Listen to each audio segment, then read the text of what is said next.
Good morning, everybody. Thanks for coming to our first StreamYard Live. Hopefully this will go smoothly. Today, I have an amazing guest, Brian Monahan. Hi, everybody. Brian is the Vice President of Business Development for Prestige AV and Creative Services. He's a 20-year veteran of the live event and hospitality industry. His first job was as an event professional during his service in the United States Marine Corps and as a combat visual imagery specialist, also known as audio-visual. You can do it, Kellen. AV. I can do it. AV. Just say AV. Brian's work is a unique blend of passion for excellent customer service and creative event production, to include an exceptional business acumen. Brian recently documented this passion, releasing his first book, Customer Delight 365, a daily inspirational for customer service professionals. That's a great book, Brian. Did you want to start off with maybe a quote from that? Yeah, absolutely. Thanks, Kellen, for the wonderful bio. I think I wrote that possibly. I sound amazing. But you are amazing. That's why you're here.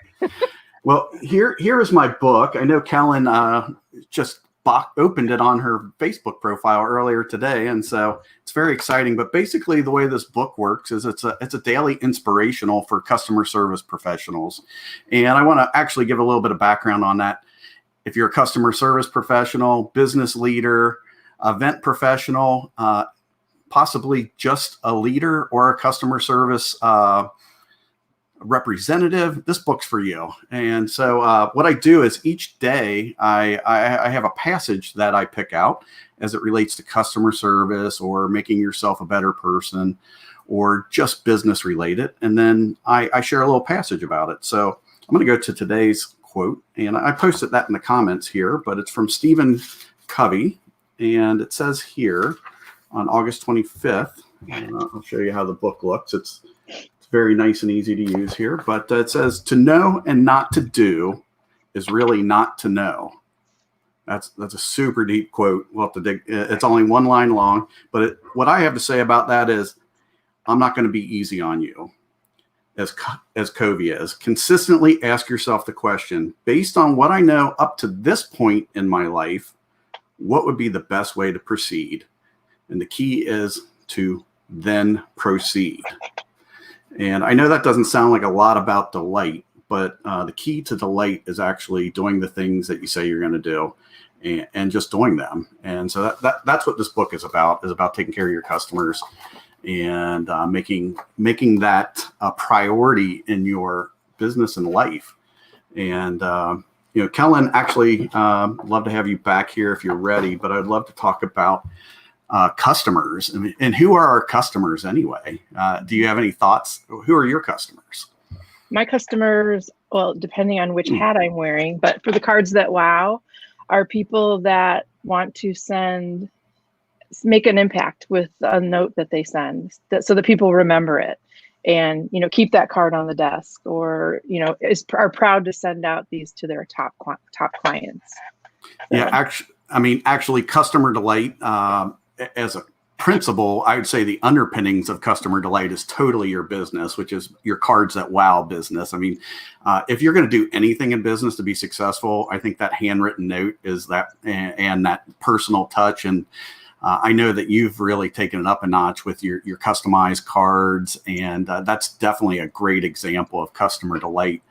But I also I asked you the question about customers, and the reason why I ask you that is I like to think of everybody as your customer. I think that's a great approach to life. And that's one of the things I like about you, is you pretty much take care of people. You're like a person that likes to help people. That's why you started, I believe it's why you started this Kellen's Coffee Talk. Exactly. So when I wrote the book, the idea wasn't really about serving customers better. It was really about how do we make the world a better place, and how do we create more positive energy in the world. And so I like to think of everybody as my customer, even my family, my coworkers, and how do you serve them better? So just as you're reading the book, don't read it only from a business mindset. Mm-hmm. So, no, that's great. So Since you wrote a book, what do you think is the benefit of writing that book as a sales professional? That's a great question, Kellen. Actually, so that I didn't write this book to sell books. I'm just going to be frank. I mentioned earlier, one of it is I wanted to create more of a movement or a message. I've spent most of my career in the hospitality industry. And so although I'm an AV professional, our industry is actually hospitality. We work in hotels and events and things and put on live events. And so we're always serving people, attendees. But as far as being a sales professional, why would you want to write a book? It's not to sell books, by the way. I mean, maybe if you want to be a keynote speaker, a content deliverer, the reason why you want to write a book is, one, to provide yourself a platform for experiences like this. So Kellen, it provides a great opportunity for her to bring me on her show and talk about something other than, hey, what's the latest event technology, or what are some of the trends in audiovisual? Now, those are pertinent to my industry, and I said do. You do? I do. If one of my team members is watching, they're going to definitely remind me of that. So, but what's important is that you create a platform for yourself. So I've been able to speak at industry conferences on topics about events and audiovisual and various techniques as that goes. But when I wrote my book, I started getting invited to bigger stages because now I'm an author, and it's also a more interesting sell to talk about something other than just like your business. And so I used it as an opportunity to get myself into other rooms, other stages, and to provide some authority, that I was an authority on serving customers. And so that's why I encourage you as a sales professional. So don't write a book. If you sell widgets, don't write a book about widgets. Write a book about how widgets help the world, or write a book about how you serve people while you're selling your widgets. But do not write about your widgets. Nobody wants to hear about your widgets. Unless, of course, you're Eric Bam and your widget happens to be pizza. Yeah. Then a little shout out to our friend Eric Bam. Yeah. So do you have a favorite quote? I do. I actually have. It's on. I put it on January 2nd, and it goes like this. And Hugh, has anybody heard of Hugh McLeod? And he wrote the book Gaping Void, and he draws pictures on the back of business cards that match up to a quote. And of course, that's very delightful in its own right. So I followed him for quite a while, but he has one quote that just really is the difference for me. And it says, "The market for something to believe in is infinite." And so I always want to be part of creating something to believe in. I want people to have inspiration, to create an environment where people are inspired to take their next step, to live a great life. And so that quote's always spoke to me. And I always feel like when you find somebody who is inspirational, they become attractive. And so I want to be a part of the people who are making a difference in the world. So that quote really just speaks to me. And we need more people that are providing inspiration in the world right now. Exactly. So, more than ever. Absolutely. Let's see what Tony, Customer Delight. This book isn't just a collection of quotations. It's a collection of applications and implementations that you can read, examine, and put it in action. Let's get this rocking. Thank you, Tony. All right. Well, Tony Sanders is actually a long-term friend of mine. We've worked together for nearly 25 years, and thanks for stopping in. But he and I both had the benefit of working at the Hilton Netherland Plaza Hotel in Cincinnati, which is a 5-diamond award-winning hotel. And so I mentioned Prestige AV and Creative Services. I say we're a hospitality company first, and we're both in audiovisual as an industry. But what we learned working at that hotel has just really changed us as a company, is that we're always just focused on how do you serve the customer. If you can take care of people really good, then you can actually, the AV part becomes relatively easy. Mm-hmm. And so we as a company always try to hire people that have great bedside manners, I would like to say. Like they it's funny you say that in the hotel industry. Yeah, bedside manners. I think of doctors, but yeah, absolutely. Where my mind is. But Okay, yeah. next. So I heard from a little bird that you took an interesting approach in writing this book. Can you share a little bit about that?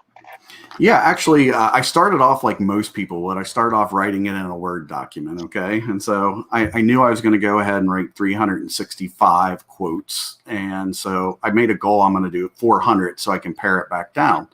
Well, that became a little unwieldy, and it was hard to get into a Word document when I was just randomly inspired. So then I moved it over to Evernote. I'm like, oh, this is going to work great. And that still was a little unwieldy. So I came up with a totally different idea.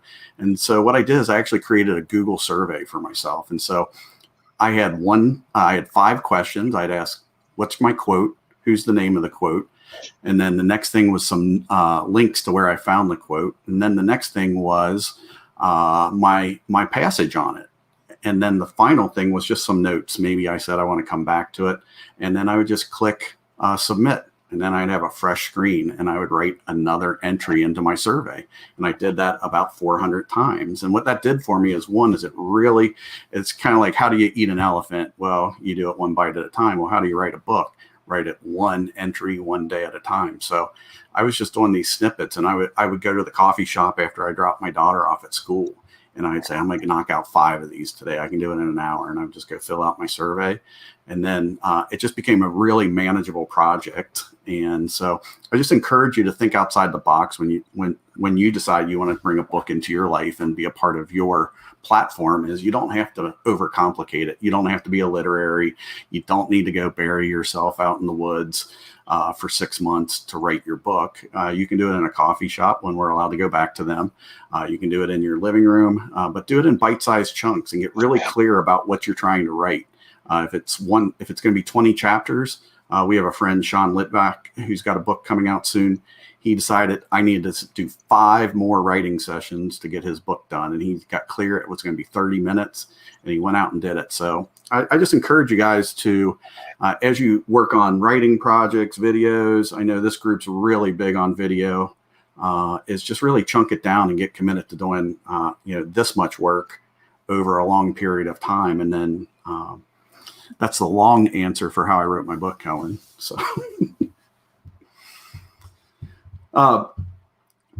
how are you doing with video, by the way? Tell me a little bit about where you're going with video and how that's benefiting you and your business, because I think it's an important conversation in customer delight right now. I know you're doing a lot of video on Facebook, various elements. Oops, I think I lost Kellen a little bit. I don't know if I'm still going here, but I see Anthea has a quote from, or asked, what's my January 1st quote? And so I'll go ahead and share that. Why did I do my favorite quote on number 2? And the reason why I chose my January 1 quote was it's Ralph Waldo Emerson. And I thought this was a great first quote, which is, every artist was first an amateur. And, the idea on that is why I started off the book on day 1 is that I think you want to start a journey knowing that your expertise is going to be found after you complete the journey or along the journey. So the idea I had with that is that I wanted to get you started on the right foot so that you're not trying to be the expert. You don't need to be a customer delight professional on day 1. You become a professional delight professional over a lifetime. This book is 49 years of inspiration and ideas that have crossed my mind. It's great people that I've met. So, I wanted to honor them. You talk about favorite quotes. My favorite author that I quote in the book is actually Jeffrey Gitomer. Many of you who are here are part of the Emerging Sales Winners group over on Facebook, and Jeffrey Gitomer has definitely been a huge influence on my life. In fact, he's been like the underpinning of my sales approach. I really bought into the concept of something called value first. And, when I heard that from Jeffrey Gitomer about 20 years ago, something clicked in my mind. I said, I'm going to do sales differently. I never want to pick up the phone and cold call anybody. I want to create value first so my phone rings. And I think that's a whole process. That's from introductions to people. That when you meet somebody, you're going to want to build rapport with them first. I think if you start with the sale, you're doing it wrong. So how do you get to know people first? How do you build a relationship with them? Then you can introduce your product, and that process should be high level and delightful. And then from there, when you make the sale or earn the sale, or they decide, as Jeffrey Gitomer says, I don't like to sell anything. I like people to buy. And so when people are ready to buy, then you have to deliver into the future. It actually gets harder once you make the sale. Are you back, Kellen? Sorry about that. Go make some donuts. So I know we've been talking a lot about your book and your philosophy. Yeah. What's that sign you have in the back on your desk? Megamind? This one? Yeah. Oh yeah. So I actually just opened this up this morning. It's my first display, but you know what this is, Kellen. Well, I don't have mine yet. Oh yeah. Well, I mean, you live out in, off the coast, right? I'm on the wrong coast, I think. I'm in middle America. I'm coming from Cincinnati, Ohio, but there's a group of us who met through a variety of sales trainings and sales groups, and we just really hit it off. And we decided we're going to create a group. And you've probably heard the concept of mastermind, and we just decided we were going to be a mega mind. We weren't going to do anything small. We were going to do it big. And it was really by accident. We started connecting, and we realized we all had a lot in common, very much givers. And before you know it, we were just like in love with each other, and we had just this real, and then we made a logo, and we talk every day via video, and it just turned out really cool. Kellen, I mean, I feel like you're one of my best friends now, and we've never met in person. I know, right? And it's just weird. I would think like having 20 immediate best friends. But where did that sign come from? One of our group members, Kara Borowski, I don't know if I got that right. She and her family run a company, Kendrick Home, and they do signs and home decor, and they work with a lot of large corporations and smaller corporations, retail and direct. And then they have their custom piece. And Kara sent those out to us so that we could always know that we're part of the Megamind. And I wear it proud. It's been an amazing group. It's pushed me in ways I've never been pushed before. And I'm just having a blast. And I think that's another thing is in this, we talk about the pandemic at times. And I think one of the best things that's come out of the pandemic for me is that we've got this opportunity to create this really diverse but common valued team of people that are supporting each other. And so as a group, I've never seen anything like it where people are just rising up and saying, how can I support you? How can I help you be successful? And then when you have a bad day, they're there for you to tell you you're great. Kellen sent me a great little message this morning before the call and just told me I was amazing. And and I was like, wow, that's a great way to start off the day. And so I encourage you to create your own group of people that are supporting you. It's just, there's nothing better. So I think we might have some questions. If Bruce, JR and Ronnie. Hey, Ronnie. Hi, guys. Thanks for coming. Good morning. Hello. Now we got Sean as well. Okay, so JR, do you want to start? Sure. First of all, hoorah, Brian. I got to say that. And, Simplify. Yeah, exactly. I think Ernie Pyle was actually in the Army, but you were doing that function in the Marines several decades later. What do you do to keep yourself motivated when you don't feel motivated? Because we're all on a high and low. I am anyway. Yeah, absolutely. Well, I think one of the things I've done is not going to be what you think it's going to be. I started walking 5 miles on average a day, 5 days a week. One of our friends actually in the Megamind, Randy Chafee, he would send me little notes. Brian, you get your miles in? And I'm like, No. And I started walking. And what I realized is it gave me an opportunity to think and meditate and get away from my everyday life. And I think that's what's really important, is to have some other outlets than actually just making your spirit about your success in business or whatever your outward focus is. You need to have other things that fill you up. And so that walking is a great way for me to feel successful. Of course, having great people in your life. I mean, that has been immense here, being in this little group, the Megamind group, and some other the emerging sales winners on Facebook with Jeffrey Gittimer. But just having a group of people that are like, hey, I'm there for you, Brian, or I notice you, and I haven't seen you in a couple days. Is everything good? And just having people that have your back. But that walking, I've come to the determination that if we don't have our health, we don't have our fitness. It's really hard to have our spirit as well. So I encourage that. Hopefully that helps you out, JR. Perfect. Thanks, JR. Sean, what is your question? Not really a question, but just a comment. Brian, what a great way to start a Tuesday. Congrats on the book. Thanks for sharing how you did it and what you do every day with the group. It's truly inspiring. Well, thanks, Sean. I really appreciate that. I know Sean actually has inspired a number of people in our group to do push-ups. He does like 400 push-ups a day. So I do one. I do. You're up to 2 now. I have not done 400 push-ups since I learned that Sean has done 400 push-ups in a day, but definitely he's one of our fitness inspirers in the group. So definitely keeps us focused there. Well, thanks, Brian. I'm trying to get my miles up too, so it's inspiring back to me to watch you and Randy, put in all these miles, and even Eric Bam 6 miles a day on the treadmill. So everyone has grown as part of this group. So yeah, I was talking to Eric. I was talking to Eric Bam last Saturday, and he was on his treadmill and it quit working. And I'm like, I go, that's awesome. You killed the treadmill, Eric.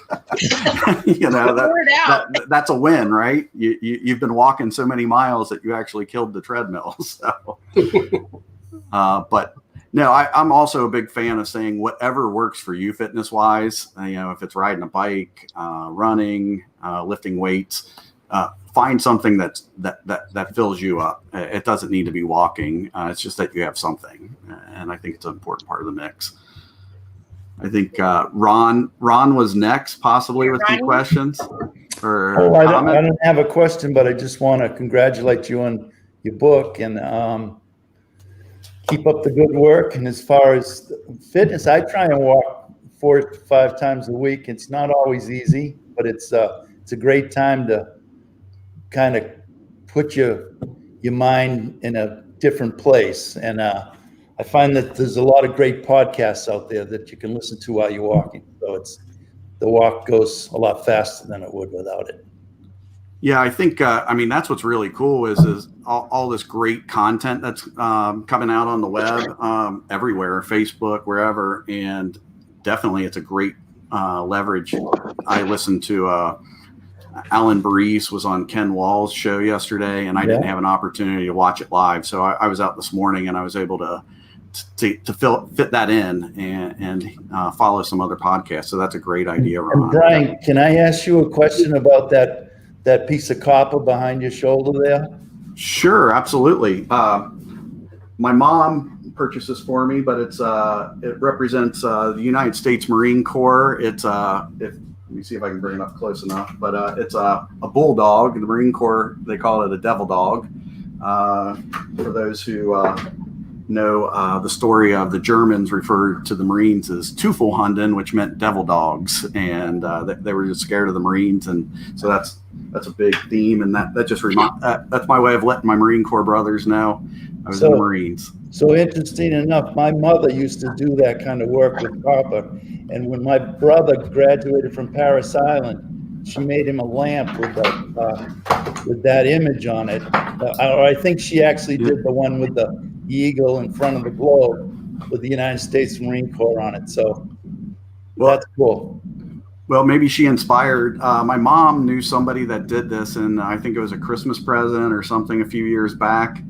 And I actually got in trouble because I attributed it to my wife, and my wife's like, "No, your mom gave you that. You better correct things." So, Uh-oh. Well, you should tell your wife that's how much high esteem you hold her, that you can compare her to your mom. no, so yeah, the Marine Corps definitely is another major influence in my life. You know, I was telling Kellen before we started that I'm like the sweetest Marine you'll ever meet. So, but it definitely has given me a good discipline in my life. It allows me to stay focused. And Well, thank you for your service. Thanks, Ron. I appreciate it. And I appreciate all that you share. You're definitely got all kinds of great quotes and your own videos, and you're very supportive of so many different groups around some of the ones that I'm part of. So thanks for being, just so helpful on so many fronts. Brian, are you afraid of Alan? Am I? Oh yeah, definitely. Definitely afraid of Alan. For those who know Alan Breeze, oh man.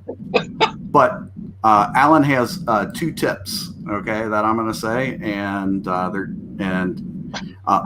it's better not to get in a fight than to actually get in one. Okay, so that's the best approach. And then, as a Marine, this is going to be rough, but you shoot to kill, and so you don't get in fights when so I'm not going to get in a fight. I'm only going to do the job. So that's a little rough for a customer delight phone call, but I'm not going to get in a fight with Alan because I don't want to have to go there. No. He's keeping us all on the straight and narrow. Texas Rangers said, shoot straight and tell the truth. So that's my motto. All right. Thanks, JR. Well, what's on your mind? I got a nice little, that was a quote from Catherine Gardette. She's actually known as my work spouse. We travel all over the country, going to conferences. So hi, Catherine. Thanks for your comment there. I should have sent Catherine the link so that she can actually jump on here if anybody wants to post that in there. Maybe she might be able to join in with a question as well. Alan, why is everyone afraid of me? You are a nice guy. That's it. I'm sorry, Alan. Your interior fuzzy or something. I posted on Ken Wall's video this morning that you are both a sweetheart and a badass. So, I mean, what can I say? It's a good combo. No, Alan, you need to, if anybody has not watched Alan's videos, you definitely need to go watch them. They are intense. And I get fired up when I watch them. Well, they're intense, and then he has inspirational, and then he has self-defense. I know. I feel safer already. Palm. Don't punch. You're gonna break your fingers. Palm, okay? And poke. Okay, oh, Phil. Yeah. What's on your mind, Phil? Well, are you there? I knew he was a Marine, and I probably should be afraid of Brian, but I'm not. That's fine. I was having JR. You're in Canada. JR. I'm not going to make it all. I'm not allowed in the country. That's right. The border's closed. But JR brought up a great question. We all are human, and we do have our ups and downs. And I was having not my highest day on the weekend, Saturday, and I get this Facebook message.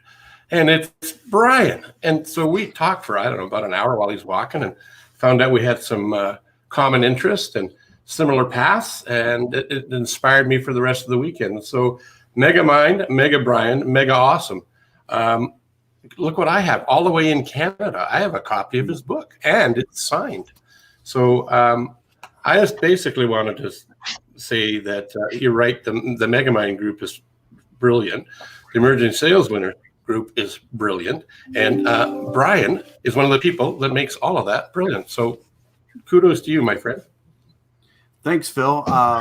Yeah, actually, that was one of the highlights of my weekend as well. I was telling Phil, one of the things I like to do is when I'm on a walk is just ring somebody up, because it's like it's in the moment and they're the best conversations. And we were going down memory lane of every guru on business and personal development, and he brought out some names I've never heard of.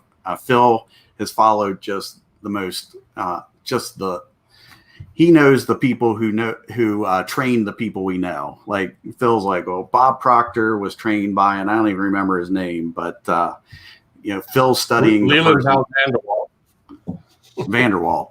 So yeah, I mean, Phil's studying the people who train the people that we're working with, and so I just love that. And I'm like, I need to take it back a little bit further myself, even. So that was a great learning experience for me actually over the weekend, and a great phone call, and definitely inspired me as well. So Brian, a lot of fun. I'm feeling literary deficient. All I have is Jeffrey's book. I'm normally not literary deficient. Kellen, why don't you post below when he tells you how we can get that book? Okay, can do that. So first off, if you go to Amazon, you can simply type in Customer Delight 365, and you can get a ebook or a print version of that. If you want a signed copy, send me a note at brianmonahan.me@gmail.com, and I'll work with you to get that to you. And so, unfortunately, if you want it now, it's going to be a lot quicker if you get it through Amazon, because I cannot get it to you any quicker than they can. Phil knows that. It took me like a month to get it up to Canada for him. So, but if you order it off of if you go on there right now, you can start reading it right away. If you buy an ebook, one thing I like to ask for help. Okay, so for those of you who have bought my book on Amazon, reviews make a big difference. So I'd love your feedback. It doesn't have to be 100% positive, but at least be delightful. But share one tip out of it, and definitely appreciate that. That makes a difference. And I don't really care about selling books. I actually I do want to share this with you. I have a friend coach who happens to be my dad's cousin, and my dad wasn't super close with this gentleman until a few years ago, even though he was his cousin. They kind of became better friends as adults. And so Tom and I were meeting one day, and he's like, Brian, how many books would you like to sell of Customer Delight 365? And I was like, I thought that was an interesting question. I think I've sold maybe about 300 or 400 books over the last 4 years. So I'm not getting rich off that or anything. But then I said, 1,000. And then the next question he asked me is, Brian, how many people would you like to read your book? And I really thought about that and really changed my attitude about my book. And I'll be quite honest, I'd rather have 5 people read my book with a very focused intention of reading it than to have 1,000 people buy it. So I really want people to read it and be inspired by it, not for my ego purposes, but for the purpose of that people actually would find some inspiration and move on and carry that further into the world. So I think by you going out and writing reviews, that allows me to share the book further and get a wider distribution, help me achieve my goal of sharing my message more than necessarily. By the way, I'd have to sell about 1 million books to even begin to turn a profit on that book. So if you guys want to help me with that, go for it. But that's not my plan for the moment. So behind every great man is an amazing woman. Yes. And I heard that you married up. Absolutely. I'm beyond married up. I want to hear everybody wants to know about your family too. You have a great family. So I do. My wife, Megan, we've been married this past weekend, 17 years. We celebrated our 17th anniversary. We have a family tradition. My daughter mentioned, so another family member, Ella, she's 11, and her birthday is October. I'm not going to tell you what day her birthday is, but we've just determined her birthday is the entire month of October, or she has decided it's the entire month of October. So my wife and I have decided that we extended out our anniversary to a week. And so we actually celebrated our anniversary last Saturday, 2 Saturdays ago, because our daughter started school this week and we knew we'd be tired on our anniversary. So we decided to have a family anniversary this weekend, and we went out to lunch at a favorite sandwich shop here in Cincinnati, spent the day together, and just had a really nice day. And so my 11-year-old daughter, her passion is dancing. She is also a natural salesperson. She has great technique. One of her best techniques is when I'm on a live video or call, she comes in and says, Dad, can I have some ice cream? And I look at her and I say yes, and I don't know why I do. And then I get in trouble from my lovely wife, Megan, who says, why did you let her have ice cream or a Coke? And I'm like, I was on a live, and she came in, and she's got the technique now. And so yeah, last night, I think I was talking to Kellen last night, and you know, she got herself a can of Coke. You know, we don't keep sweets away from her, but we try to minimize them a little bit. So yeah, I have an emerging sales winner that's 11 years old, and she will be successful beyond belief compared to me because she is a natural. So my wife is a hairstylist, and she's been doing hair for over 25 years, and her business is really, I love it, is she's really just a friend. I mean, she does hair, but these people are her friends, and they share, you know, she's like a black market therapist or something. they share all their life details, and she comes home and shares, not necessarily who or what, but just says, you know, so-and-so's doing this, or they have some challenges. So, yeah, so I have a wonderful family where we value family greatly, and they are, JR, as you mentioned, how do I keep my positive attitude in place? And I think having a family that you go back to is also another way to do that. Am I coming back? There I am. Great. Thank you so much for sharing that. We would have been remiss not to bring up your amazing family. I don't know if we have any more questions. Does anybody here have any questions? Well, there is one. Oh, Bruce. Okay. Hello. There's one thing I wanted to play with. So, Brian, hold your book below the screen, and then move it from below the screen, and then Kellen do the same thing. Hold your book below the screen, and then move it from left to right. So what we're going to do is this. Actually, no, from right to left. So we're going to do this. No, don't put the screen down. Actually, I'll do this. Do it this way. I'm going to take these guys out. We'll bring you back. And Phil, do you have a book? Okay, so what we're going to do is we're going to hold your screen. No, hold your book down. We're going to hand it off. So I'm going to do this, and then Brian, pick up your book. No, other side. Other side. There you go. And then I'm below Brian. And then so drop your book below to Kellen. Oh, wow. And then hand your book over to Phil. Phil? Phil. Oh, you have to grab it from Kellen. Should I do it again? Okay, ready? Go far away. Okay, so here you go, Brian. I come in this. And then down below to Kellen. There you go. And then over Brian. Phil, you're killing us. There you go. We're pulling your Actors Guild card, Phil. Yeah. You're suspended. So, Bruce, why don't you talk about yourself a little bit, because I couldn't have done this show without you today. Yeah, so I've actually been playing with the Wizard of Oz here behind the scenes the entire time. Amazing. So here's my little banner here, which is I'm BSVP TV, and we're YouTube strategists. We take your brand from known to inspiring. So we teach companies how to do live video, how to create content for YouTube, and the know, like, and trust, quoted by or created by Bob Berg, and so people get to know you, like you, and trust you. But we take that known to the next level up by doing and producing content like this, and organizing people who have a fear of going live, but we get them over that fear, because it's the fear of the unknown.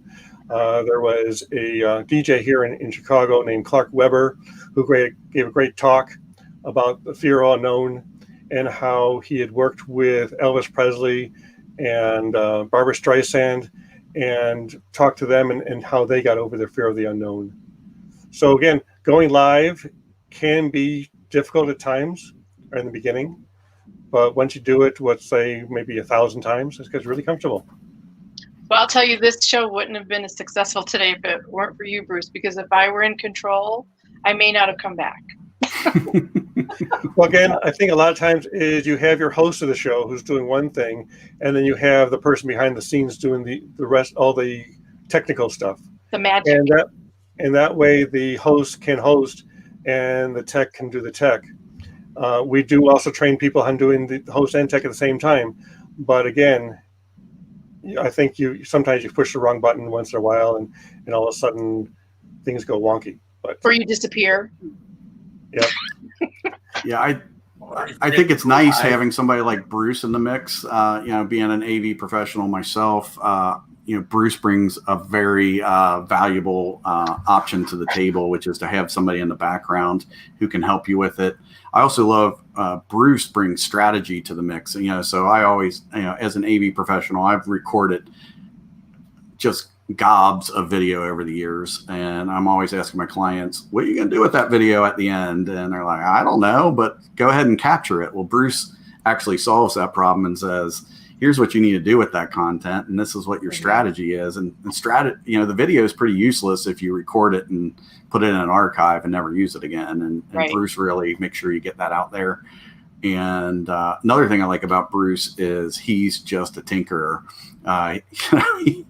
And we've had some great conversations as being both, have a business mindset about this and the technical mindset related to it. And, you don't do a phone call with Bruce or a video call with Bruce without him like bringing you into Zoom and StreamYard and 5 other apps. You're a test for every single call with Bruce. So don't call him if you don't want to. You don't want to learn anything. Yeah, right. And again, that's also the value of any sort of sales call. We've learned that from Jeffrey Gittimer. I've learned that from my guests who I had on a few weeks ago on my show, Norm Roth. Is when you call someone, you want to offer them value. You don't want to just call them up to say, how's it going, and pitch them something. You want to offer them, if in addition to that heartfelt warmth call, it's what can you contribute to that? What can they get out of that call? So it's not a waste of time. It's not just a conversation. I think one of Norm's points was he had one client who schmoozed this one other client for like months, but never closed a deal because he never tried to close the deal. Yeah. So there's one thing about offering information and just kind of catching up, but there's also about what can you take away from that conversation.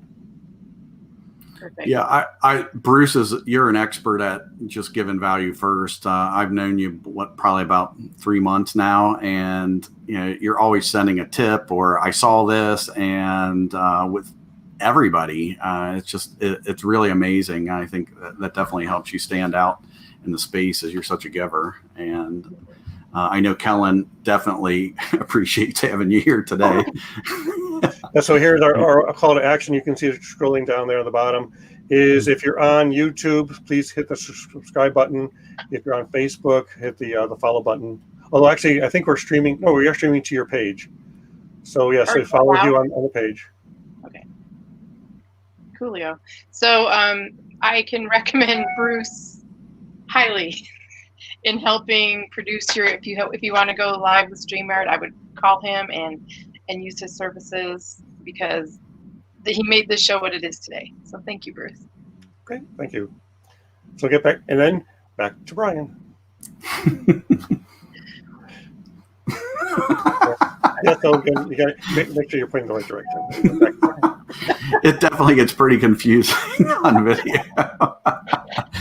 Well, Brian, I just have one more question. Oh boy, this one's going to be scary, right? No, I was going to do the penguin question, but I figured I would have used that one. No, I'm imitating Bam because he is so good at this, and he always asks his guests at the end of the conversation, what is your message that you want to give to the people that are here today or that will review this video from in the future? What is the message that you would like to give? Well, that's a good one. I should have been ready for that. But no, my message is that whatever your unique spirit is, whatever that you bring to the table, that you find ways to share that with the world. And so whether that's through customer delight, or that's through video, or if that's for cards that wow, whatever that might be, the world needs your unique ability, your unique passion, and bring that forth, and the world will be a better place and be more delightful. Well, that's wonderful. Thank you again for being my guest today. You were amazing. And Thank you. So the next, I guess we'll be doing this again because I think we had success. What do you think, Brian? I think it worked well. I like it definitely provides, my professional opinion is it provides a cleaner output for you, and it raises the game over a Zoom call. So I personally think it's a success. I would recommend you continue on, and Bruce is tremendous. So follow that path. Oh, wait, there's another correct question. What is your biggest, most important win, your proudest moment? I don't know what. That's from Phil. I think, my proudest moment is having my daughter, and that's been the most impactful moment of my life. And I'd say that my wife probably feels the same way. Until I had my daughter, I was selfish, and not that I wasn't a good person helping the world, but I didn't really know what it meant to be 100% about somebody else. And that's really changed my ability to show up in the world and be about other people. So definitely proudest moment, bringing a wonderful soul into the world. Agreed. I agree with you. Okay, well, thanks everybody. I think we're done. I'm not sure how to end this. I think Bruce does that. We'll see you next Tuesday. Sounds great. Thanks, Kellen.